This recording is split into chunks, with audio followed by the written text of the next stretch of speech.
माघ मेला 2026 में 3 जोन बनाए गए हैं, जिनमें टोटल 7 सेक्टर होंगे।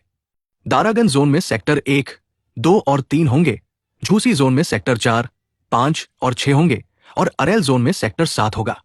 सेक्टर 1 हनुमान मंदिर के नए गेट के पास महावीर मार्ग से किला घाट होते हुए संगम नोस तक होगा। सेक्टर 2 महावीर मार्ग के दूसरी तरफ से शुरू होगा, जो हनुमान मंदिर के पुराने गेट से लेकर नागवासुकी मंदिर तक होगा। सेक्टर 3 बांध के दूसरी तरफ से शुरू होगा और आलोपी चुंगी से लेकर परेड मैदान होते हुए नए यमुना पुल के पास वाली रोड तक होगा। सेक्टर 4 शास्त्री पुल के नीचे वाले काली मार्ग से तपोवन आश्रम और सोहम आश्रम तक होगा।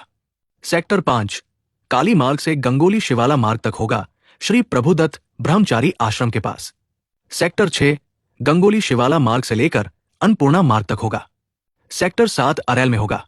इस माघ मेला में 7 पांटून पुल होंगे।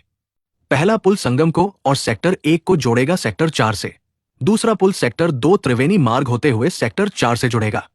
तीसरा पुल सेक्टर 2 काली मार्ग होते हुए सेक्टर 4 और 5 से जुड़ेगा। चौथा पुल सेक्टर 2 को शिवाला मार्ग होते हुए सेक्टर 5 और 6 से जोड़ेगा।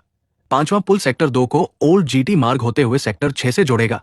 छठवां पुल सेक्टर 2 को नागवासुकी मार्ग होते हुए सेक्टर 6 को जोड़ेगा। सातवां पुल नागवासुकी मंदिर के पास से बाहर होते हुए सेक्टर 6 के बाहरी हिस्से को जोड़ेगा।